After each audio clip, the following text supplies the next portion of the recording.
Well, welcome to another Expats Portugal webinar, a special this evening with regard to the importance of smooth integration into Portugal. And who better to speak to than Annabella Meinhardt of Global International Relocation. Good to have you here tonight. Annabella, how are you? Hi, good. Thank you so much for having me, Carl. Oh, it's lovely to see you. You're in Lisbon, I understand. It's been a beautiful day here in Portugal. Is it the It same? has. Has it been the same in the capital? It has, yes, yes, yes. It's been beautiful, very sunny and nice and warm. A bit hot at lunchtime, but perfect right now in the evening. So Excellent. Okay. And now you're a relocation coordinator and I you am. manage some niches over there, I would say. And we'll find out more about those specific areas that you take care of. But can you give us a bit of an overview of the company, first and foremost, of Global International Relocation? Of course, yeah. So the whole company actually started out as a moving company 15 years ago. And obviously, relocation and moving go hand in hand. And the relocation department, which we now call mobility because it's relocation and immigration, opened 10 years ago. And it's been, doing great. And yeah, that's basically it about the company and actually my department, the mobility Right. department. Yep.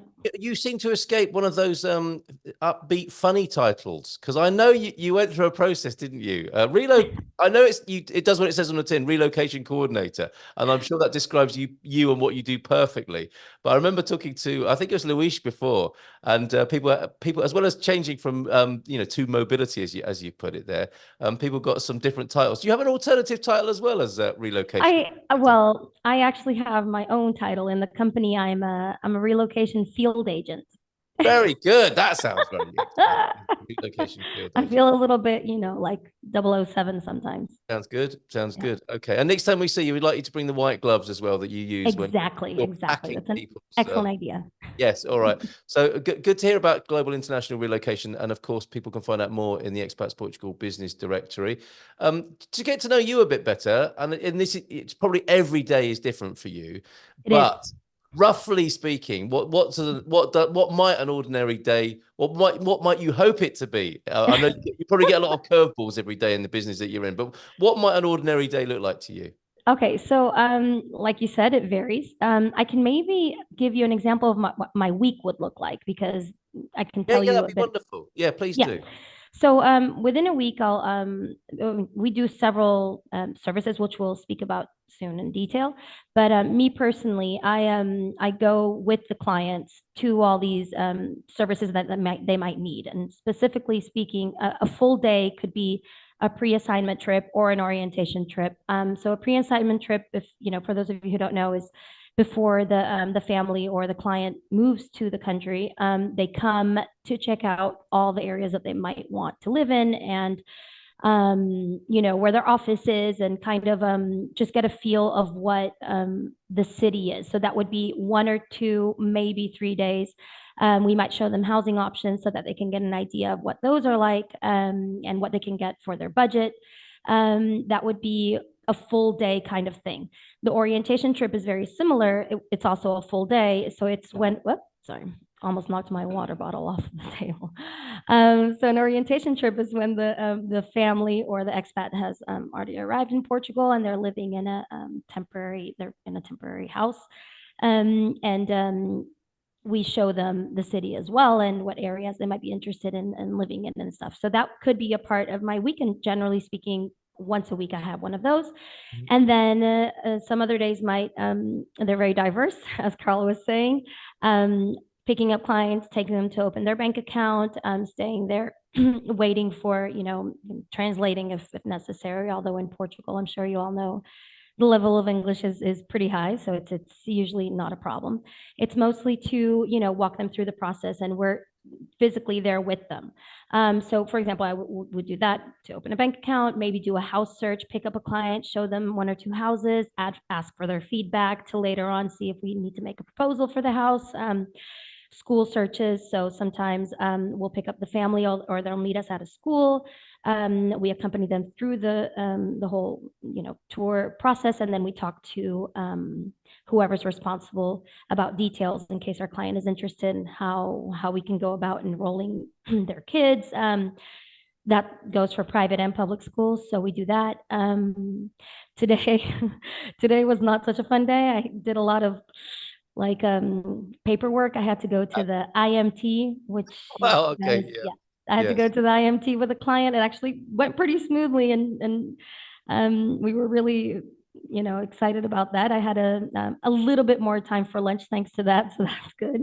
excellent. Um, and then we also did I also accompanied a client in Almada to do their certificate of registry in the European Union. It's called a crew, so Oh yes, yeah, yeah, I yeah, know the it's a one. Yeah. document that Europeans have this advantage where they can get this document done instead of going through IMA, which was CEF before. So they can get You it for help up to with that 5 years. level of detail. You're going into hand holding really of Yeah, people. yeah, no, no, exactly. That's it, and that's actually why global is it's good.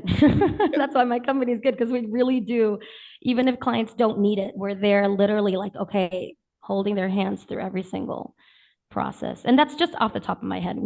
I do Sure. other stuff, but Well, let's go. Yeah, well, let's find out about the other stuff in due course. But for the webinars we've done before, and I think people who think they know what you do, that might be somebody in the United States wanting to move to Portugal, and you can take care of everything. I mean, people can basically say, yes, everything in this house, I'd like it to turn up in my next house in Portugal, and you can take care of all of that, right? And that's what global international relocation are primarily known for, I would say. that's it. Yeah, no, no, that's it. And not only their stuff, but it's part of the biggest problems, or difficulties people have when moving abroad isn't just their stuff. It's the paperwork they have to do. It's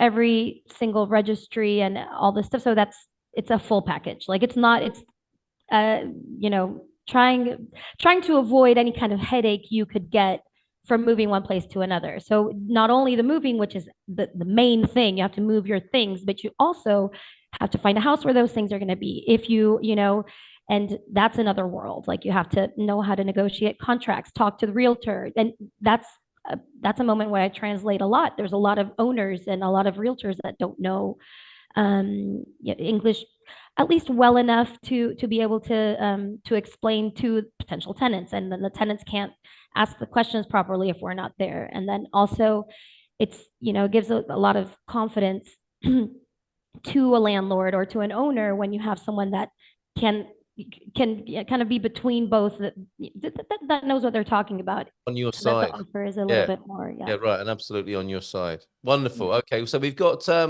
we have Jen in Louisiana, hot and humid over there. Stuart celebrating, I hope, here. Visited Seth, 9th of October residency card arrived. Well done. Last Friday. Yay, Still waiting for my congratulations. wife, so it would be a pity if she had to go home. Yeah, absolutely right. 16 degrees centigrade in Calgary, in Canada, with you, Gail. Thanks for being here. Pismo, where it's sunny and 64 degrees by the beautiful Pacific Ocean. Fantastic. Thank you, LaRonda, for being here tonight. Diana as well. Massachusetts tonight. And we've also got Novokolsky. Senor, I think a good afternoon from Alex in Bogota, Colombia as well. So Oh, nice. I wonderful. love this audience. Amazing. Yep, absolutely. So, okay, that's the overview of global international relocation. Your what a week might look like, and obviously your role is very diverse and very personal, so it will change every week. But let's go into some of those niches that you manage. Orientation visits, which I guess we could combine with intercultural training. And I've no idea, I mean, that you do this. I mean, this is fascinating. You're Yeah, not only helping, it's a smooth move and a smooth integration, as the name of the webinar tonight suggests. So you're not going to leave, having moved people here, you're not just going to leave them floundering. that's it. No, You we have follow-ups and orientate them into the culture and help them with intercultural training. So what does that look like? How does that actually work with people? okay, so basically, like I explained briefly before, we these pre-assignment trips and orientation trips, the focus is, yes, to have lots of questions answered, because you come to a new country, you have a million questions about how things work, and even if you Google it, when you see it, it's totally different. And then so there's a lot of questions that pop up, and what happens with these orientation trips, and funny enough, it's one of the best moments in these orientation trips and pre-assignment trips is lunchtime. Like after you have this, I'm serious. So I know, many and like that's so Portuguese as well, isn't it? Of course. it is. It is. No, no, no. We have to get them, accustomed to the culture. So Portuguese, if for those of you who don't know and what Carl's talking about, love. They say to put their feet under the table. They love to go out to eat and sit and have a good meal. Most of the time outside if possible, because the weather, usually is nice enough for that. So yeah, what happens is we show them as I drive them around in the car. I explain not only the actual physical places, but okay, so in this place that we're passing by, this is where you would maybe go to the gym and have, or this is a park that you might like to go to, or this is a cultural center, or this is the theater that, this is where you would ride your bike. This is where your kids might go to the park after school if they're going to end up in whatever school. So it's like a whole yeah, it's an immersive kind of a tour. So what happens is I always warn my clients. I don't know if this is a good or a bad thing. I hope my boss doesn't listen in later, but I always warn them that they might be overwhelmed and get maybe a headache at the end of the day, because I talk the whole time. I just like it's a lot of information.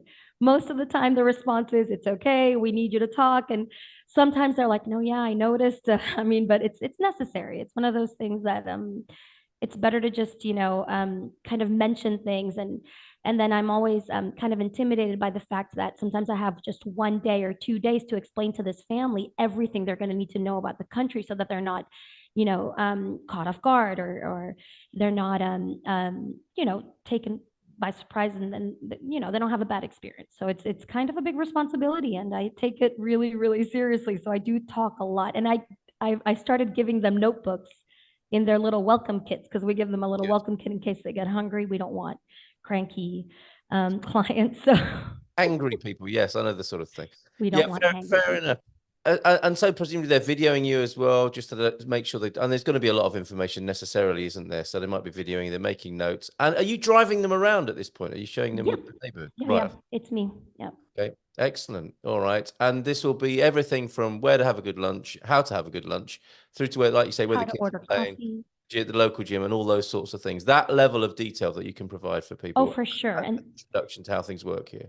yeah, and then like what happens is I have general information. I'm not Portuguese originally, but I'm a big fan. I've been here 17 years, and it's been great. And I know a lot, obviously, about Portugal, and I do know a lot. But the most important thing is how it just kind of morphs into what that family and what that person needs. So while I'll be driving, with them, and then all of a sudden the wife will say, "Oh my gosh, well, this might be a good place for us to live because we like to ride our bikes at the weekends." And as you know, Lisbon, for example, which is where we were, is in a bike friendly, in the sense that it's hilly. Okay, it's good for like pro bikers, and you're probably going to get toned legs or whatever. But it's and then I adapted my house search, and I drove them through neighborhoods that might be more bike friendly and that are a little bit more flat. And then as soon we do welcome calls before they come. Okay, so we do have an idea of what the family is like and what their interests are. We ask them these things because it's important, because there's the city's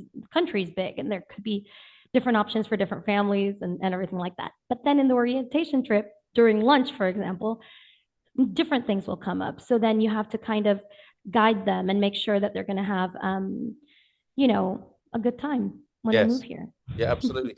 Now, your encyclopedic knowledge developed over the last 17 years is around Lisbon, is it? Or do you cover all areas of the Well, country? no, we cover all areas of the country. Yeah. I particularly have lived in Porto, for example, for 3 years, Okay. and we do have a huge, department actually in Porto, and not as many people up there as we would like. We usually have to give them support back here, to help them in the back office and to Yes. make appointments and do that, because there's a big growing market up there. So it's great, and we have people we work with in the Algarve and anywhere in the country, actually. And more because Lisbon's becoming a bit expensive in housing, at least. Yes. We're having people move. I mean, even today, my colleague was saying, yeah, well, next week you're gonna spend like an afternoon in close to Setúbal because we've had to do some registries and stuff like that, to go to the health center with a client. And she's like, I'm just gonna put our three new clients. They all went down there. So yeah, people are kind of spreading out a bit more. It's not only in Lisbon. It's Okay. Mafra, And then, Ericeira. yeah, fair Mhm. enough. And presumably, if you don't know the area, you go do your research so that you can Of course. one step ahead of the But I client. do know most of the areas Cool. the clients have been going to. I don't think I've ever been there for the first time. But yes, actually, what we had a client in Leiria, and I had only visited once, and so I got in contact, and it was kind of funny because I I thought it was just registry kind of thing, and then I found out it was an actual orientation trip, and I felt like I was back in school. I had to call people and almost get references and see kind of how it all was there, so I could Yeah, fair enough. guide them properly. Yes, yes, Mhm. of course. And with your, I think that's the general soul of Portugal is similar all over the country, but of course you have to allow for the particular nuances of the neighborhoods and localities you That's find it. yourself in. That's it. So that's great. That's orientation and intercultural training, which I'm sure is fascinating and a real eye opener for people and quite a steep learning curve, but you're there to help them with that. Can you tell us about the house search service as well? Of Like, course. from Yeah. start to finish, how does that begin? What might people end up with that particular process?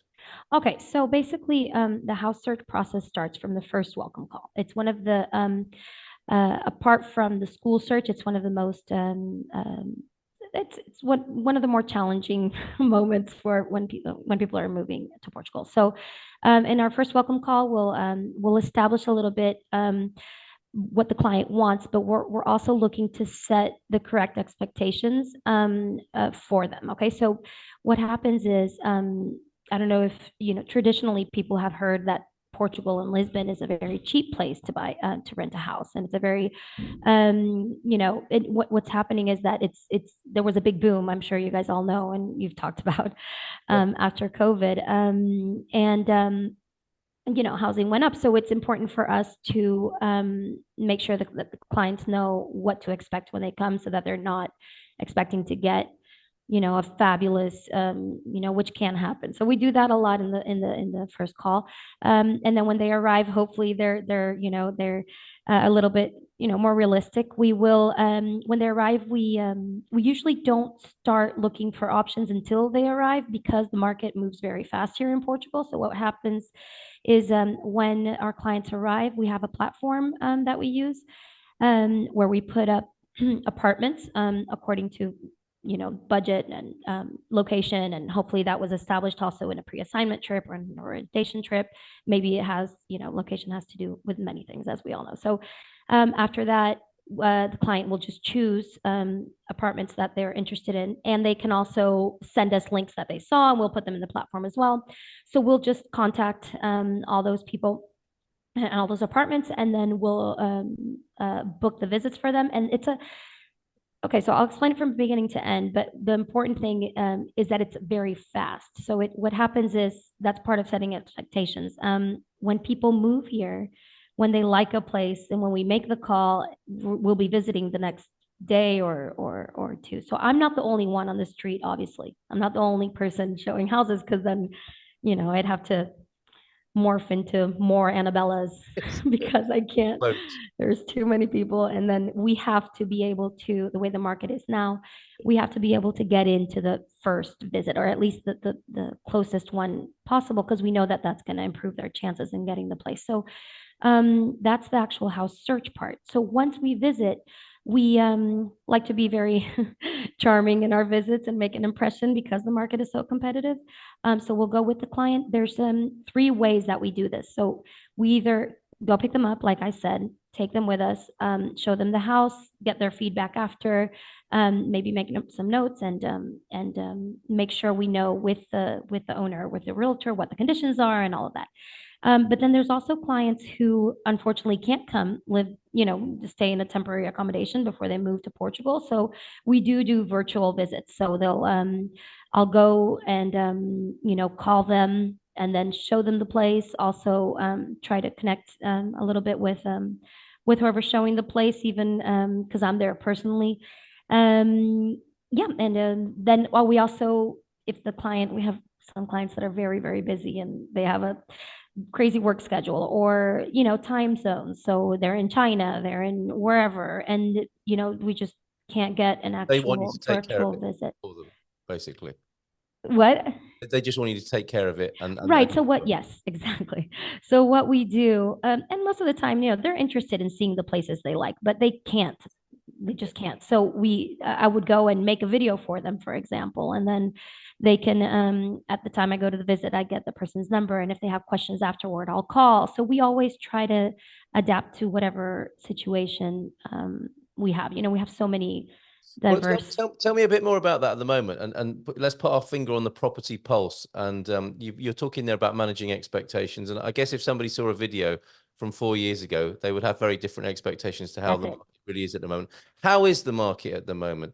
In terms of advising people who are watching tonight, and they're looking at the market and they're thinking, well, I might just wait a little bit longer and I'll just go see two or three places. Do people need to act very fast at the moment?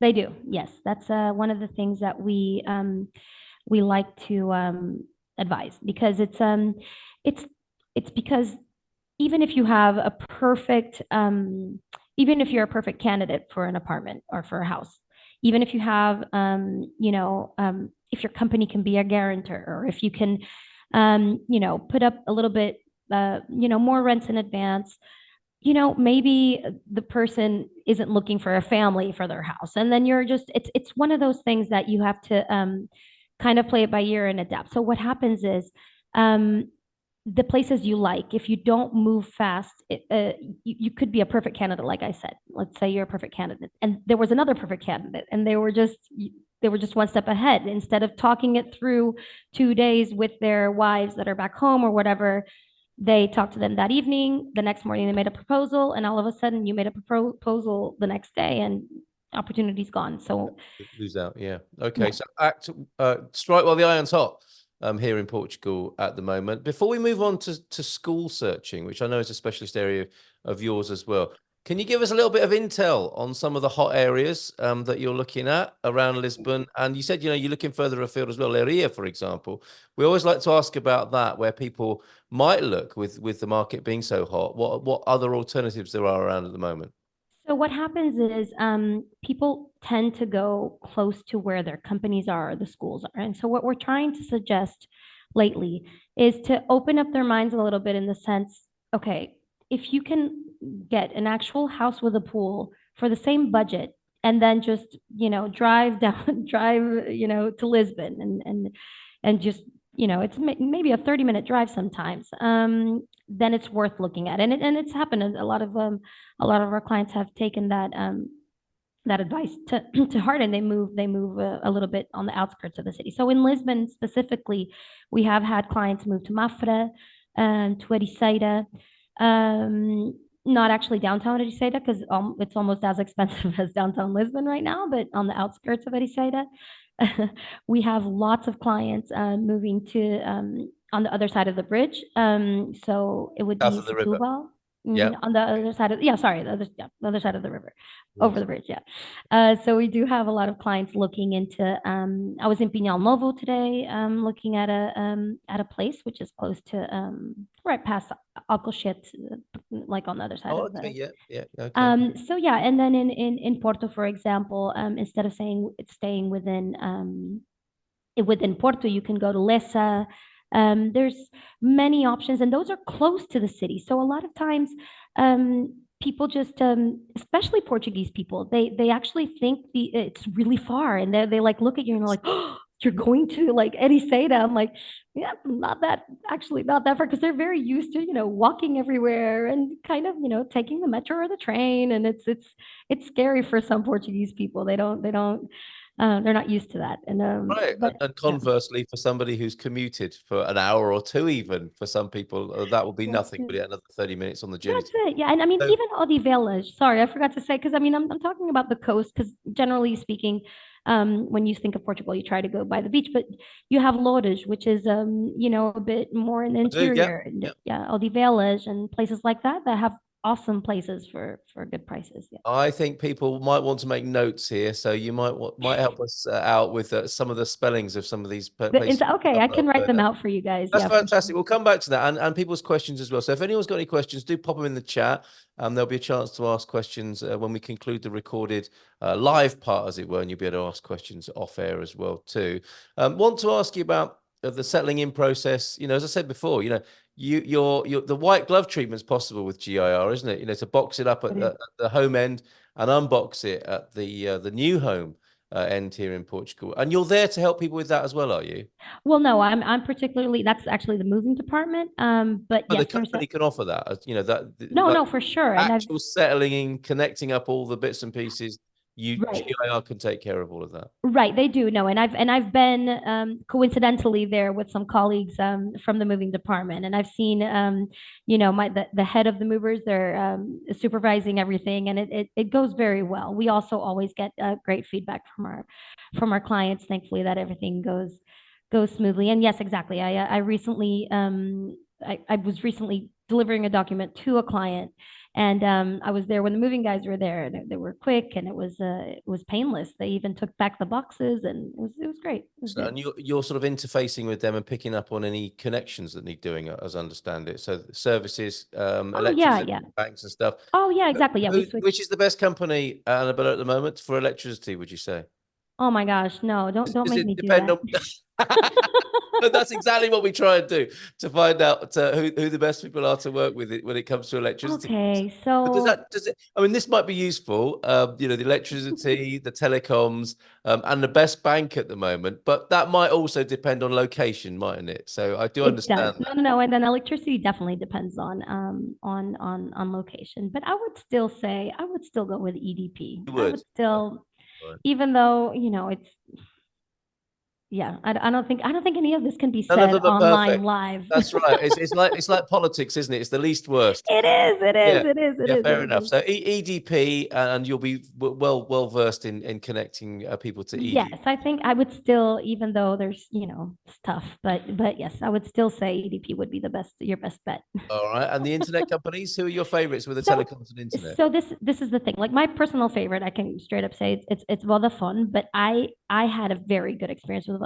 And what I like to tell my clients is that to look into what internet company has fiber in the building. So I'm not really sure how it works in the rest of the world actually, and I've lived in four different countries in my lifetime. And I can't, I don't know if, because I think I was here when this whole fiber thing started, maybe.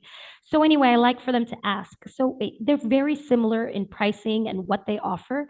The important thing is if you're going to have, if you're going to use the internet, which we all do for streaming or whatever, you need to have, fast internet. And if you're building, even if you love Vodafone, or you love Mail, or you love NOS, or you love whatever, if it doesn't have fiber in your building, it's not going to work as well. So the first step is actually, doing it backwards. It's not what do you like? It's what can my building offer, or Available. what or in my area do we have fiber for Vodafone? And then you can maybe choose if you have two different ones.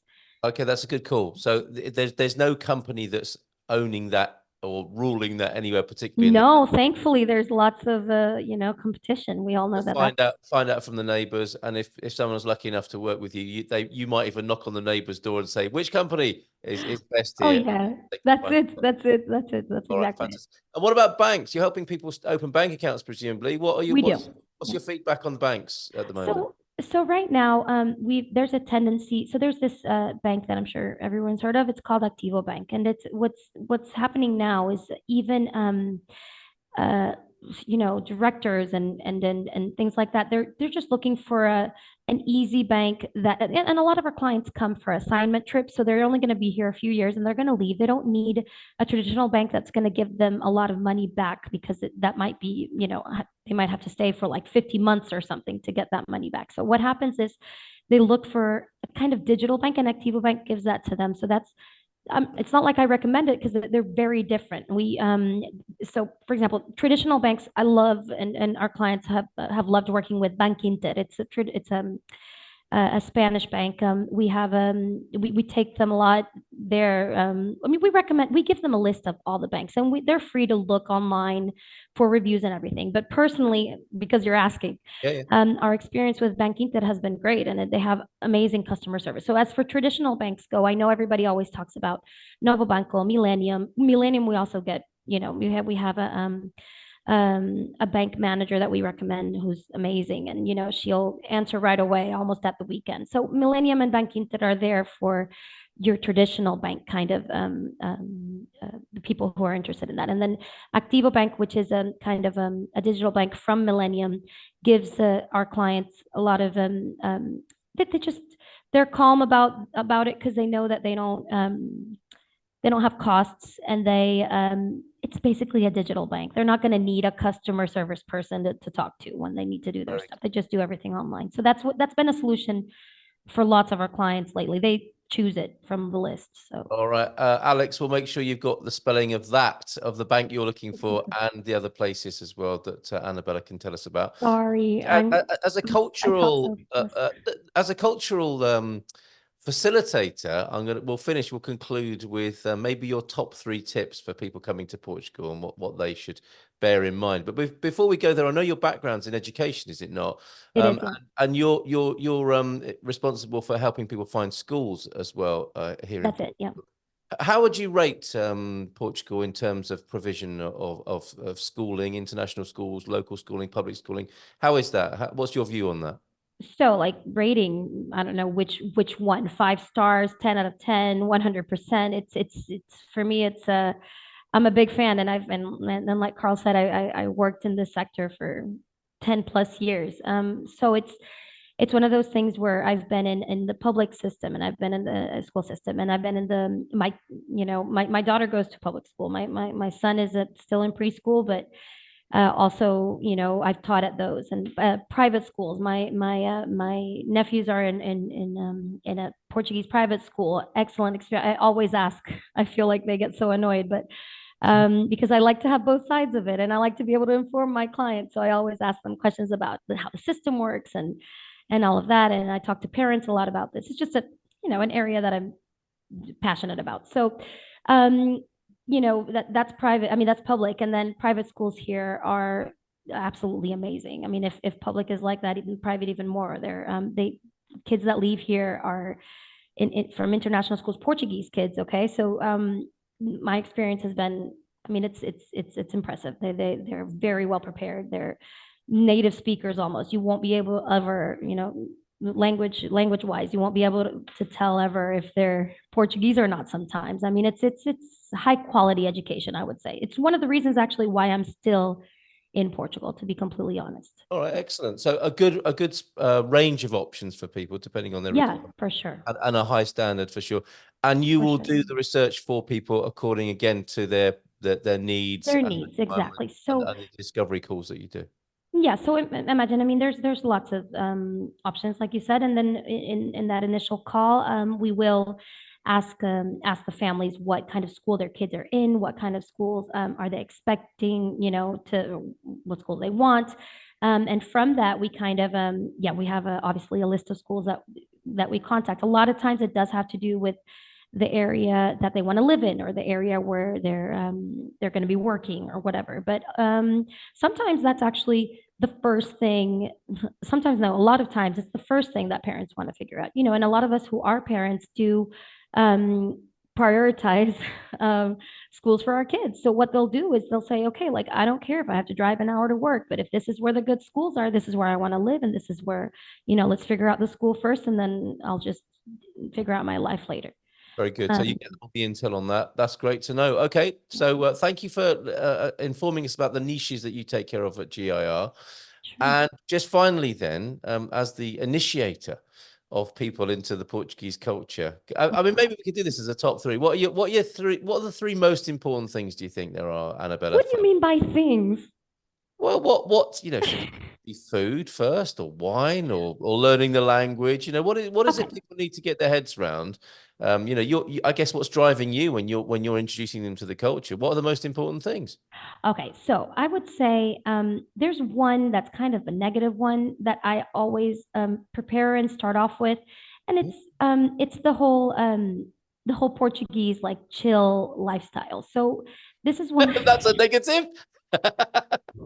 It is when you need to get places and you That's need to true. get things That's done. true. Yeah, fair enough. Fair enough. So it's definitely one of the things I mention all the time. And I Yes. mean, if there's any clients of mine that are gonna, be seeing this, they're gonna vouch for that. So it's to be used to. It's obviously a double-edged sword for sure. So it's one of those things. You're going to be definitely in a country that's very chill, which means like if you're not in a business setting, for example, you're not going to get your lunch exactly when they say. You're not going to get to appointments exactly at the time. And so that's a bit challenging for some of our clients, especially the ones that come here for business and they have meetings or whatever. So unfortunately, just prepare yourself for that. So obviously, the idea here, it's like smooth integration. It's what we were talking about. The idea here is for you to not be disappointed, just kind of morph into this because, like Carl said, being chill is actually very positive as well. So when you want to relax, people are going to be with you. They're going to be relaxing, and you're going to have a good time. So it's definitely a thing, like you said, that I Very would good. All right. So, recommend. and you're a bit of a linguist, I think. So what about the language? What's your advice to people when it comes to getting to grips with the language? I mean, literally getting their tongues around the language. What's that going to be like? So I would say, don't get your hopes up. Oh, really? Wow. Okay. I'm Excellent. just I mean, that's kidding. going to come as good news to a lot of people, I think, as well. No, and I would say, like we talked about before, it's definitely important to integrate here. One of the top three things would, all jokes aside, be learning the language and adapting to the culture in that sense. And a thing about it is, uh, the thing about Portuguese is that, and Portuguese people, is that you're not really going to need it to know 100%. Like you can learn the basics, Yes, yeah. unfortunately. Unfortunately, because people here, especially in Lisbon, I'm talking more about Lisbon, of course, but they're very open to foreigners. They're still, even though they're invading Portugal, people are still very open to people coming in and they love just learning about where they're from. So they'll speak English to you. And then I like to give the tip if you do want to learn the language and if you have taken some classes, which I do recommend, take a little bit of classes before moving here so that you have the basics. And if you really do want to insist, you can learn a key word which I teach my clients, which is devagar or devagarinho, which is just a word that means slowly or a little slowly. Because what happens with Portuguese is that all the words join together. So you could be reading it and it makes sense to you. But when people talk to you, it just mixes. So if you ask somebody who's talking, speaking Portuguese to you, if you say devagar or devagarinho, instead of saying bem-vindos para ta, ta, ta, ta, ta, they will say bem-vindos para ta, ta, ta, ta. So it'll be Very good. that's Okay, it. that's That's a gold tip I dust give. there, Annabella. So yes, write that down too, everybody. Devagar. I've not heard of devagarinho, which is very nice and sort of colloquial, isn't it? Yeah, it is. It is. It is. It is. It's a Excellent. cute That's way of that's, saying that's slowly. really excellent. So anything else when it Okay, so comes the to third thing, the oh, go third on. thing Yep. would definitely be food. Like you've mentioned them. You mentioned exactly what I would say. So I would say that Portuguese are very peculiar. They could talk about food. I know Carl probably knows this. They could talk about food all day. They could talk about food in any situation. They could talk about food, when they're according to their moods, according to the place, according to the time of day. It's actually one of those things that I prepare clients for, and that they're usually very happy to hear. Mm, very excellent. Okay, so what? Get out there, go try the food, go talk to Portuguese people. Devagar, slow down, please, while we're talking to you about your food, but learn about the food. Get out there and go and eat. I mean, that's a great way to get connected with the culture, right? Go Totally. go explore your local cafes, restaurants, and engage. 100%. Yeah. Okay, excellent. Well, thank you for that. You're We'll welcome. conclude the recording in just a moment, unless there's anything else you want to add, Annabelle. Relocation field agent of international relocation. Anything else you want to add in conclusion tonight? No, in conclusion, I don't know if this is even relevant, but it's if anybody's wondering, Portugal is actually an excellent welcoming place, and it's because I lived that part of it as a adult. I was 21 when I came, so I've thought I Okay. was an adult. As an adult, I still have, I still remember tasting my first pastel de nata. I still have that experience of, wondering. So I relive that with my clients, and it's actually super exciting, and it's great to be able to relate to them and be able to, ease their feelings and explain how things are in the beginning. And it's great. It's actually, if it's not me, I just hope you guys all have someone who can kind of guide you through this and Yeah, can that's a give lovely you. thought to finish on. And yes, and absolutely relevant. It is a welcoming place, and thank you for offering that Sure, reassurance. yeah. So thank you very much for the time being. Do stick around. We'll take some questions off air now as we conclude the recording. Annabella Meinhardt, thank you so much from Global Thank you International. so much for having me.